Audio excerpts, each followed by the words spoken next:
کاش ہمیں اللہ تعالیٰ کی پہچان ہو جاتی تو کبھی نافرمانی حرام لذتوں سے نمک حرامی نہ کرتے.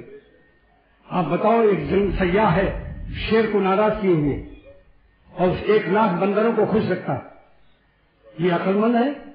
کیا 1,00,000 بندر شیر کی حملے سے اور شیر کے چیرنے اور پھاڑنے سے بچا سکتے ہیں؟ اللہ کی قدرت قاہرہ اگر کینسر پیدا کر دے، گردے کے پلانٹ فلٹر ناکام کر دے، تو کیا سارا عالم کی برادری ہمارے گردے ٹھیک کر سکتی ہے؟ کیا عاجزوں پر مرتے ہو اور اپنے نفس دشمن پر بولو. نفس کی غلامی ذلت ہے یا نہیں؟ کیوں نفس کے سامنے ہاتھ جوڑے کھڑے رہتے ہو؟ نفس نے کہا ہے ناچ دیکھ لو، گانا دیکھ لو، اس لونڈے کو دیکھ لو، اس لونڈیا کو دیکھ لو، VCR کو دیکھ لو، سینما کو دیکھ لو. جو نفس کہے حضور حضور کر رہے ہو. نفس کے غلاموں کی کوئی عزت ہے؟ کیوں سرور عالم صلی اللہ تعالی وسلم نے ارشاد فرمایا کہ نفس دشمن ہے تمہارا.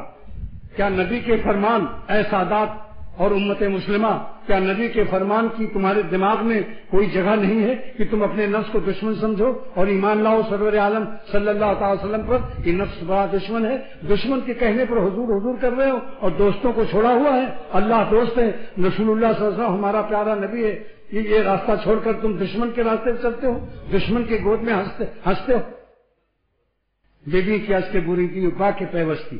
میرے شیخ فرماتے تھے جو اللہ کا فرمان توڑ کر اپنے نفس کی بات مانتا ہے، ذرا سوچو تو تم نے کس سے توڑا اور کس سے جوڑا؟ بے بی کی اس کے بری کی با کے پیوستی. کس سے تم نے توڑا اور کس سے جوڑا؟ ارحم الراحمین سے رشتہ توڑا، نفس شیطان کی بات مانی.